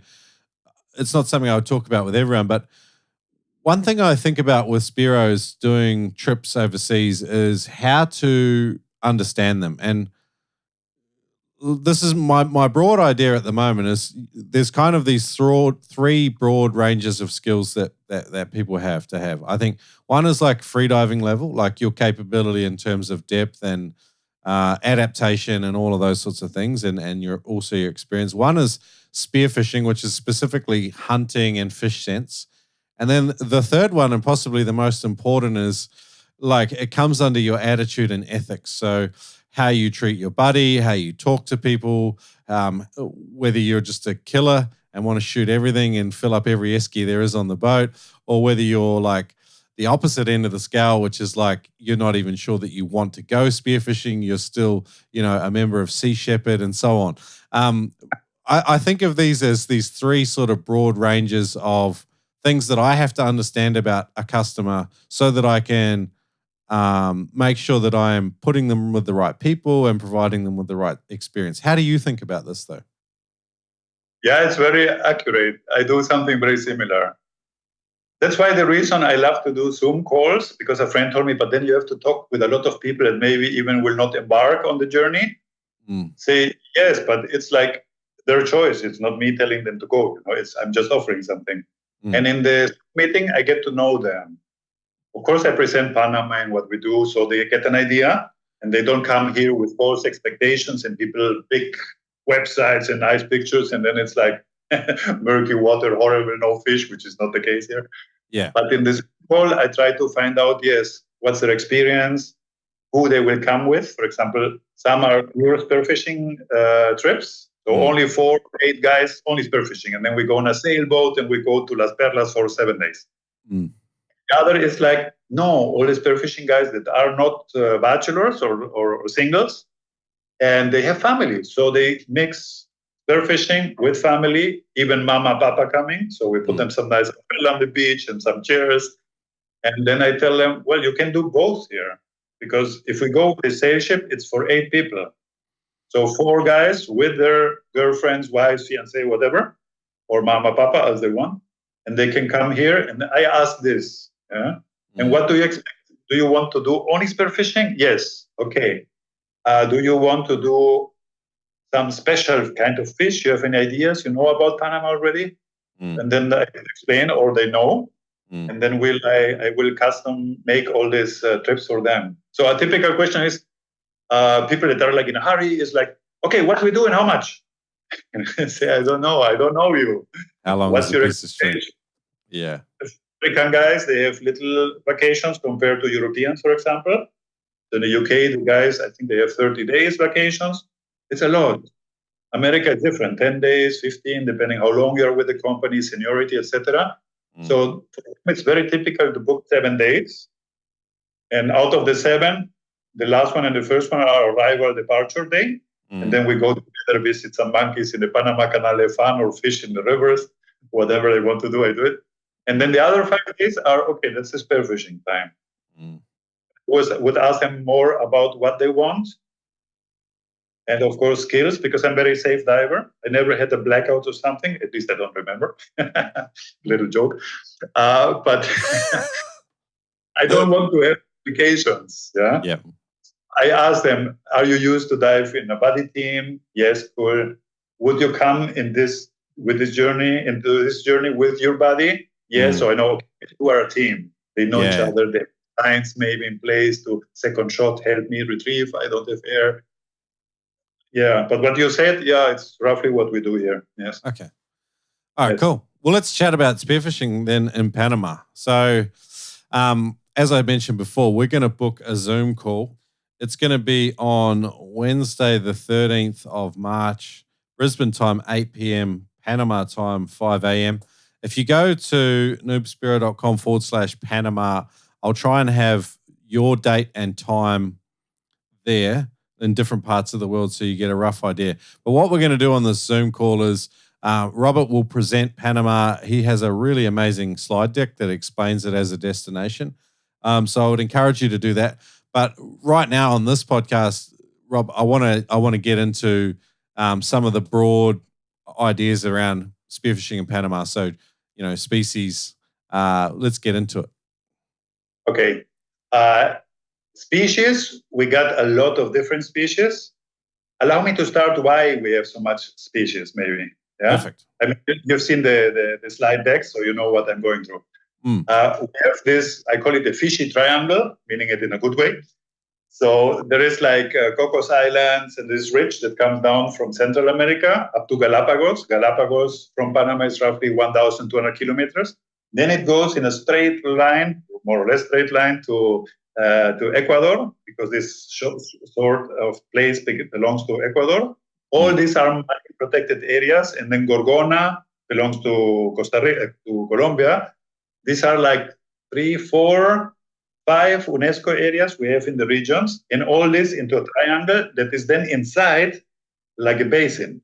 Yeah. So we have depth of 4,000 meters in Colombia, just before the border of Panama, actually into the border of Panama. Then 3,000 meters, then 1,000, and then you have a shelf, boom. Yeah. And there is this plateau where all these 200 islands of La Perlas lie, and where we love to go spearfishing, and that concentrates a lot of marine biodiversity and mass there. Yeah. The mass is on the Pacific much more than on the Caribbean, because like 3 years ago, Panama did not exist. So South and North America were not connected, and the currents were distributing nutrients, salinity was similar, stuff like that. And when the Panama Isthmus emerged and closed this gap, then suddenly Pacific and Caribbean were isolated. Wow. So on the Pacific, we have a lot of nutrients, and this very deep place provide a lot of upstream of nutrients, and it's cold, they're really cold. So I use even 5 millimeter wetsuit sometimes. Wow. Yeah, but this only in 2 months, maybe 1.5, 2 months, it's very cold. Yeah. During the rest of the year, we have 28, 29 degrees. So I use a rash guard most of the year, actually. But now, January, February, into March, it's like when it cools down. We like this. Yeah? This cold comes up not because the streams change, it's because the trade winds suddenly start to blow very quick and strong in this season. That's what the pirates know. That's how they navigated around the globe. Yeah. So the stream pushes offshore all the surface water, and then it pulls up all the cold water. So it's like glaciers. Yeah. And that's why yesterday even we felt some quite cold water after 10 meter or 50 meter. Wow. Then another cool thing, what's spearfishing like in Panama is, as we have a lot of these shallow places, you see there is the plateau of 100 meter. It's not even 100, it's 90, 80, 70. And then you have all these pinnacles and islands coming out of the oceans. There are hundreds of them. We have 1,500 islands here in Panama, many. So on the Pacific side, between the islands, okay, there is a peak, there is a peak, there is a peak. There is not too much depth. Yeah. So the fun thing is you can catch a lot of big fish even in very shallow water. Wow. 3 weeks ago, I caught a snapper, a cubera one, in 5 meters of water. You can imagine? Sounds great. They grow huge too then. Yeah, they grow even far more than that. They can get like kg, I don't remember, but 50 plus. They get monster. Yeah. So people ask me, is it good for beginners? Say it's for everybody. Beginner enjoy the shallow dives. They can catch fish in shallows and big fish will come in. So we have these huge Pacific Goliath groupers. It's allowed to shoot them here. We have no restrictions. Yep. They are everywhere here, so it's not a problem. We shoot the smaller ones, like 30 to 40 kgs, because they grow massive. But the big ones we don't shoot because we believe they have like these alpha genes. They should be forwarded to next generation. So we don't shoot them. And other fish that you can catch, it's like these almaco jacks. They come even into very shallow water. I had a 40 kg one, my estimation, cruising under me after I dove, and I was having the hook breath. And then after I saw him, I was like, bad timing. Yeah. And this guy was like, yeah. So it was maybe 3 meters. Wow. Like a 35 kilo fish. It was a rooster fish. Las Perlas also in 9 meters of depth.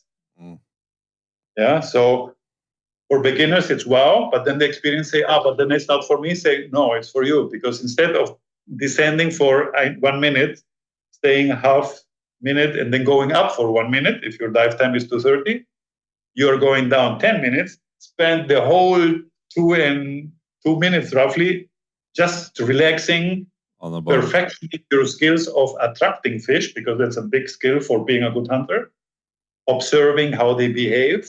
A lot of time for small ones to approach you. Small moray eels would love to come to investigate as well. You just away. And so for experienced divers, it's like you get big fish, you learn how to handle big fish, because not every experienced guy had the chance, like in the Met. A lot of people don't have the chance to get heavy fish, So it's difficult to handle them. So they can learn a lot here as well. And it's a lot of fun. Yeah, yeah. I really like your PowerPoint presentation because, you draw from, the topography. You use Navionics maps to show people some of the amazing ground that you cover, and you sort of show your really well explored parts, the bits that you have spent a long time at, and then you also point out the areas that you would like to explore that you might do with some more adventurous crowd. I think one thing I really liked about it is, it's smaller groups and very specific to what people really want to do, and I think that's an appeal all of its own. Yes. Now we try. You cited me on the Inhale Nature, Smile a Lot thing that I write on my Instagram, and I wrote this how many years ago. I never changed it. I'm officially like in pension. I'm retired. So all what I do, and I always did this my whole life, is to have fun, to be surrounded by good people. And that's what it's about here. It's not like if you did not catch a big fish or loser. No. We enjoyed a lot. We learned a lot. We show you these monster groupers. We swim with them. You see the shark whales and things like that. We see the turtles on the beach nesting. We have a lot of fun. Does not mean everything happens in half a day, but you can do all these things. Yeah, love it. That's excellent. Hey, buddy, how's your breath hold going? Really? You struggling? I do too sometimes. And that's why I've got something perfect for you today. I think you'll agree with me when I say that maintaining or even increasing your breath hold is a struggle, especially when you're not slaying fish every week. But what if I told you there was a way to train yourself easily and do it safely? Freediving for spearfishers at howtofreedive.com will help you to extend your breath hold, understand your body better, and put you in a better position when you actually get to go out spearfishing. This program, Freediving for Spearfishers, is not for noobs. It's for people who have some diving under their belts and understand basic spearfishing safety. But it's perfect for spearos who want a guided, easy to follow and complete program with videos, a clear process, and a set goal. The goal is a 5-minute static. And check it out, Freediving for Spearfishers at howtofreedive.com. You can get started for free, do the taster, and if you do decide to purchase, use the code NOOBSPEARO, NOOBSPEARO, to save some money if you do decide to purchase. Check it out at howtofreedive.com. Imagine on your last spearfishing trip, your best mate never comes up from his last dive and dies from a blackout. Picture having to tell their family, spouse, and kids that their loved one died on your watch and knowing their death could have been prevented simply by being near them when they surfaced. Unfortunately, I've had many people reach out to me over the years and share exactly what that was like. I can't imagine anything worse than this. If you want to make sure this doesn't happen to you, simply commit to diving safer. My name is Ted Hardy, and I'm the founder of Immersion Freediving, and I want to do more to stop the needless fatalities from blackout than any other person on the planet, and that's why I created freedivingsafety.com. If you want to learn how to reduce your risk of having a blackout, how to save your buddy's life, sign up for my free course at freedivingsafety.com. It is not a substitute for an in-person course, but it's free, comes from a trusted and reliable source, and you can start learning immediately. 1 month after launching this course, a spearer called me and said he saved his buddy's life just from going through the course. His buddy blacked out underwater. He was able to recognize the signs immediately and was able to save his life. Jeremy Gamble, founder of Spearo Magazine, said since he started hunting in cooperative teams, they put way more fish in the cooler than they ever did competing against each other. Dive safe out there. It's not even that hard, especially when you can learn for free at freedivingsafety.com. Okay, so people can sort of come. What about times of year? So you mentioned these sort of 2 or 3 months where you get this colder upwelling, but it can be quite fishy, as I understand it. I think you can spearfish there all year round, but give us a little bit of an understanding of how the calendar year works there. The calendar year is something very, very, let's say, up to everybody to choose what he feels comfortable or not. I explain now. I like to dive without too many weights, means no wetsuits. And we fish year round, as you said, and it's correct. There is always fish here. When the winter comes, we call it summer here because it does not rain, but it's the northern hemisphere, so it's winter. When the winter comes, the water gets colder. Okay, this brings a lot of fish up, but it brings also nutrients up, means might be a little bit murky. Yeah, and you don't have rain, things like this. I personally did not understand Panamanians the first year I was here when they told me, no, we prefer when it's rainy season. And I was like, what the heck? It's nicer in summer. The sun is shining. No. Because then the water of the sea is nicer, it's warmer, it's rainy season. So the year I would divide like follows.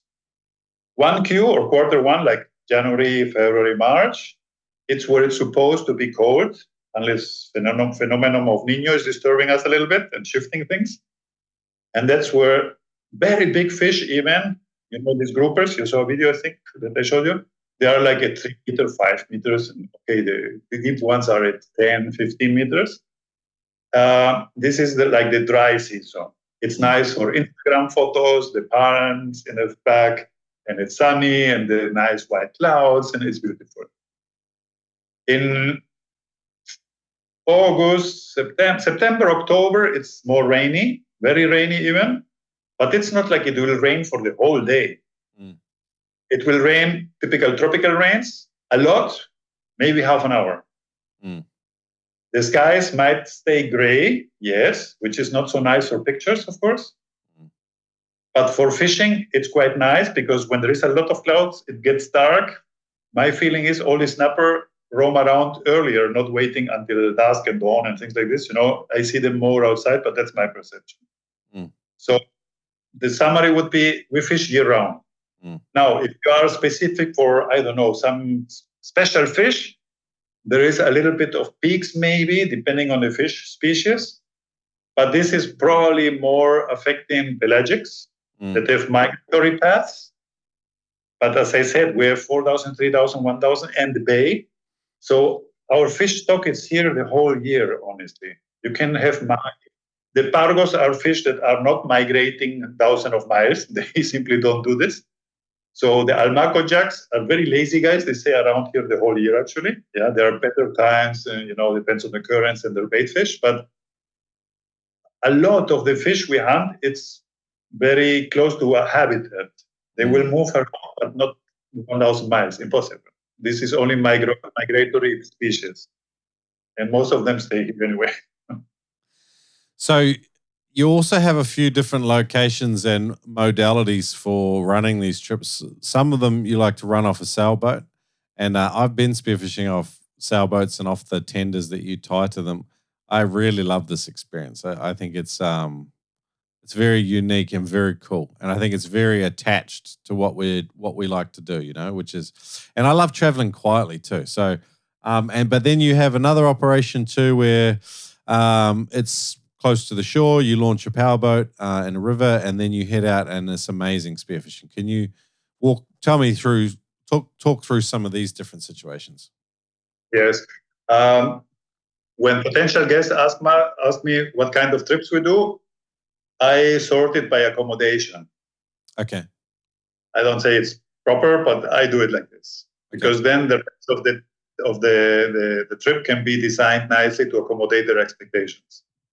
For me, the sailboat is the best experience at all. Because you're on a sailboat, you never lose contact to the spearfishing ground. You move from one place to another. Should there be a place that is a little bit too windy for some people, then okay, we take the sailboat, go around the island or the islands. We look for another place. I think I showed you the topography. So we are some places that are having mountain ranges that are very protected from winds. Yeah. So we just do the other one. With the sailboat, it's like your floating hotel.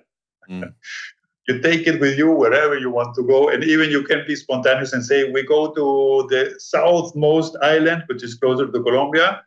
There is a lot of currents, but I talked about it. It's exploration kind of day, and let's go crazy. And we can do this. And besides this, if you think in terms of money, well, if you are onshore, you need to pay for accommodation anyway. These guys on the sailboat, you don't care because they will give you food, snacks, everything is included. Everything. So it's a very convenient way to be lazy. When you have finished the spearfishing day, you don't need to go out for dinner or cook yourself. Oh, mamma mia, who will cook? Who will do the dishes? No, I want to sleep. Yeah. I just want to be lazy in a hammock. So, and the sailboat gives you also this experience from Panama City to the place, which is 5 hours, 6 hours, depending if we stop and we do some funny things. And on the way there, we will catch very probably some mahi, see some dolphins. The mahi goes straight into the kitchen. We make ceviche. And so we can enjoy the fruits of the sea that day. And with the sailboat, as I said, it's very nice to be close to the place. And as you're advancing, we drop with one of the boats. And depending how many people, it can be a dinghy, but I don't like dinghies. They're like wobbly and small things. We have real barcas with outboard motor. So we have one of these. We drop. So the sailboat continues. We stay at this place and we just spearfish around and then don't have to go back to meet the boat. No, why? He already anchored at our destination. So it's very efficient spearfishing in terms of time. Yeah. So that would be like the sailboat thing. And I can talk about this for 2 hours. It's very nice. Because you talk about sailing as well. And, it's more than spearfishing. If guys are starting to get intrigued, again, you're going to go to noobspearo.com/Panama and register there to jump on with our live Zoom call, because we're pretty much going to show, Robert's going to present, do a full presentation of Panama as a destination. Cool. Let's go back. So that's one side of it, is the sailboat and having a look. And again, guys, go to noobspearo.com/Panama. You've got a full presentation of what that looks like, what the sailboats are like, and that whole experience. Talk to me about, if you can, about the other part of it, which is where you really rent, like they're almost like you call it a casa, or what is it? You mean the bungalow version? Yeah, the bungalow version. Yeah, no, I love that one as well. The only difference is the lack of this experience of sail fishing. And what else? The departure and arrival point of the daily trips, it's the same, which is the river mouth where we go into the sea to launch the boat. But for the rest, it's an amazing place. It's very close to islands and also to the end of Panama's peninsula that touches step down to 500, nearly 1,000 meters on some points. Wow. So we always have fish there, and nice fish. So that location would be very nice, like reef structures. And as it's mainland, it can have some drop-offs that are more deep than the islands that are like a pinnacle, but flat in between them. Yep. With the exception of the outer islands that go deeper, of course. But it's like a plateau having a lot of pinnacles in Las Perlas. And here is like mainland dropping into the sea. Wow. So you have more depths. You have similar species, but you can add also there big chances of wahoo. And these guys, because these drops, they come in very close. So it happened to us that we see them like 50 meters from the shore. Wow. What? And we throw the flasher, they come and look at it, things like this. So you can encounter them. Even yellowfin tuna might pass around. In terms of fishing, it's similar, but it has more of this structure. It's a little bit more wild. And so you're heading out in the morning in a punga, and then you're coming back mid-afternoon, I'm guessing, or in the evening, and then you stay in these bungalows that seems like very almost like Western level, very nice Western level, modern accommodation, hot showers, the works. Yes, I checked a couple of those accommodations, and this one was suggested to me by a friend. Actually, he invited us to the place, and that's when I first saw it. And it's a surfer guy who started putting up bungalows. And what he did, that's why I like it so much, is the normal lodges, because we're in the jungle, it's very humid here. When you use wood and a lot of these things, it's nice, but you need to know how to build properly. Otherwise, they rot. Yeah. And the ceiling inside with styrofoam, and I don't know what people use nowadays to isolate from the heat. It gets a lot of, what we call it, mold. Yeah. Smelly, and it looks not very clean, And his bungalows are made of very sophisticated materials. So they were expensive to build against the local simple construction type. Yeah. And there is air condition. He's got even new fiber optics there. So for the Wi-Fi fans and internet fans, wow. they can stay after spearfishing there and communicate to the family, etc. And he built a nice rancho. Rancho is a roofed area that is open. And he put there, I think he even put a billiard pool now. And he's got some barbecue area. We can wash dishes there if we want to have a little party or just have a nice dinner together there and cook some things ourselves. We can do it there. Or we can do it in the bungalows. This is a full kitchen, microwave, a big fridge inside, living area. There is one bedroom with two beds, or how you call it, bunk beds. So we can put up to 4 people there. These are 3 bungalows, so we can have 12 people there. Wow. And that's amazing. Mostly used by people probably that will not go spearfishing there, but mama, papa is coming and checking. And on the mainland, you can stroll around the beach for those that are not spearfishing, or you join the old papa and mama that think they cannot do anything on the sea. No. It's very easy to board them on the river because it's quiet. Then we go out to the sea and they can fish with hunt lines, rods, whatever they want, and experience something nice there. So cool. It's different, but I like the area a lot. It's the end of a road. To the south is a national park. And after this national park, there is no connection to the other side of the peninsula.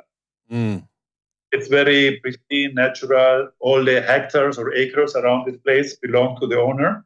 So it's very tranquil. There is green. There is a river. There is some, what do you call it, waterfalls there. I'm not joking. It's really like a little Jurassic Park. It's really amazing there. Robert, I'm already frothing. I watched your presentation once, and I, immediately added Panama to one of my top 3 spearfishing destinations. I really want to come over there and do it. We're going to learn more, guys. Go to noobspearo.com/Panama. Register for the Zoom call. Again, depending on where you are in the world, it will either be very early in the morning on the 12th of March, or it will be Wednesday evening in Brisbane and the rest of Australia and New Zealand. So go to noobspearo.com/Panama and register for that. Robert, really conscious of time. I've had a mad chat with you, but we are definitely running out of time. I've had an absolute ball. I'm looking forward to jumping on and doing the Zoom call with you and seeing if we can get a bunch of frothers there for that to just investigate and find out a little bit more about Panama. I think one thing you get from your slide deck is an understanding of the area as a whole. So even if guys are like, hey, I don't have really the budget for anything like that, I think if you want a DIY a trip to Panama, I think you could still benefit from watching your presentation. So, come and check it out at, again, noobspearo.com/Panama. I think I've said it 7 times now, Robert. I'm sorry about that. Mate, last sort of question. Actually, I'm going to give you 2 more. What is one of the funniest experiences you've had out spearfishing? Funniest. Well, as I use a roller gun, when I was excited to go back in the water, I just delivered 1 catch, went back in the water, and I forgot to load the gun. And as they are parallel to the tube, I did not see it. A standard gun, you see the rubbers flopping around. And I was in front of this nice cubera, and I'm pulling the trigger. It's like, what is my shaft doing? It was like sideways out. Yeah. So that's a very silly one, yes. I think you've just touched on a hurt pain point for many of us, so I can relate to that completely. Robert, people can come and find you, Deep Blue Spirit 2 on Instagram, Deep Blue Spirit 2. You've got a YouTube channel as well. If people are interested in having a look at, there's not just Panama spearfishing on there. You've got stuff on there from UAE and all sorts of different spearfishing adventures, so go and check them out. Absolute pleasure chatting with you. What could you, for you, Robert, you've been spearfishing a long time. Could you explain what the spearfishing experience means to you in like 1 or 2 sentences? To me, it's far more than getting a fish. I explained a little bit before in some of the questions.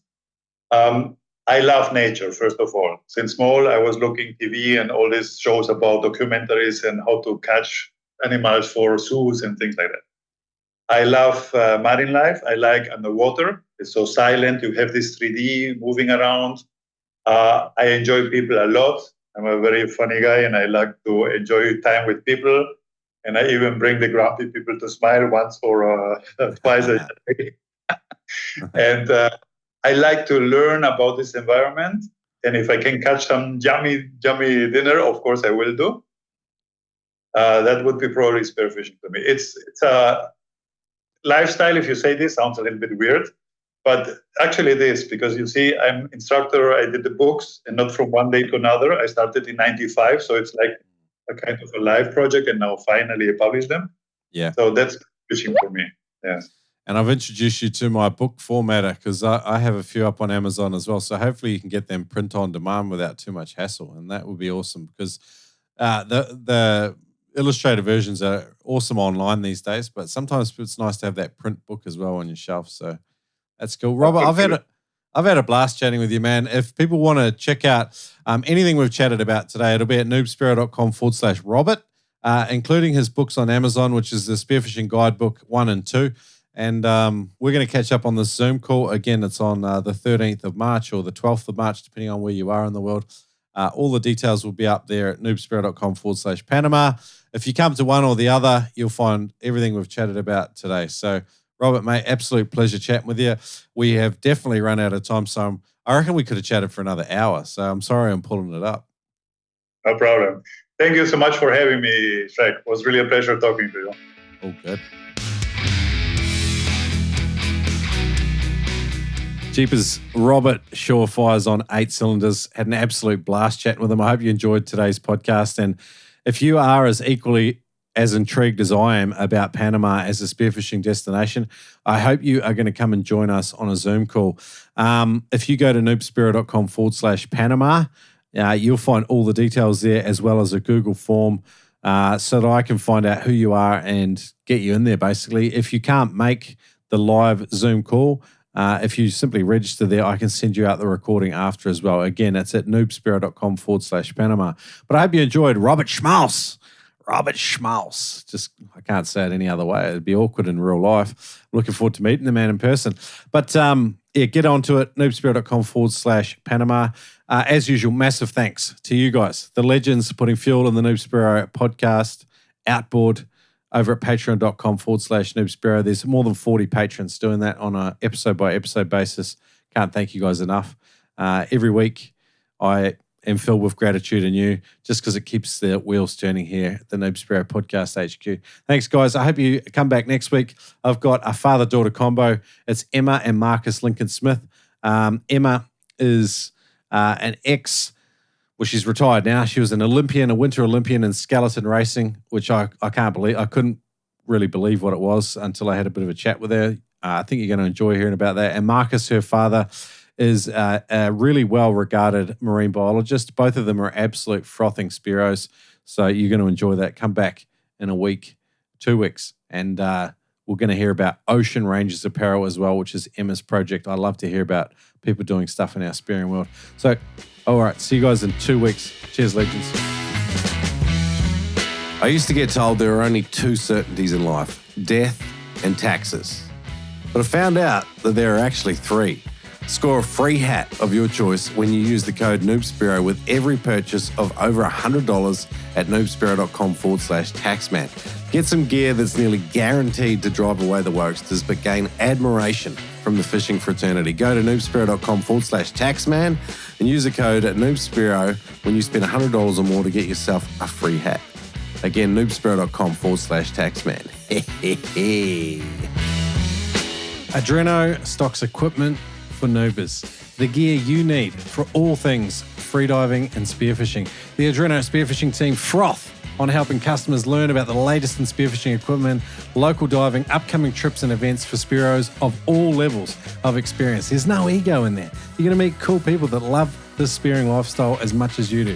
Visit them in store in one of their huge mega stores around Australia. Chat to one of their friendly team members. Take advantage of the Noob Spearo discount code. Save $20 on every purchase over $200 in store, online, easy savings. Pump in the code Noob Spearo if you're shopping online or in store. Mention it's one of their friendly team members and save $20 over $200.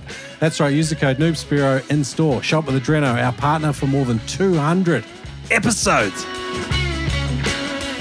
Buying gear online can be tricky. You ask yourself the same questions. Will it arrive on time? Is it actually what I want? How much is the shipping going to cost? Great news, the name you can trust is Neptonics. Neptonics, solid gear that works. Visit Neptonics, buy tough gear. Use the code NOOB10 to save 10%.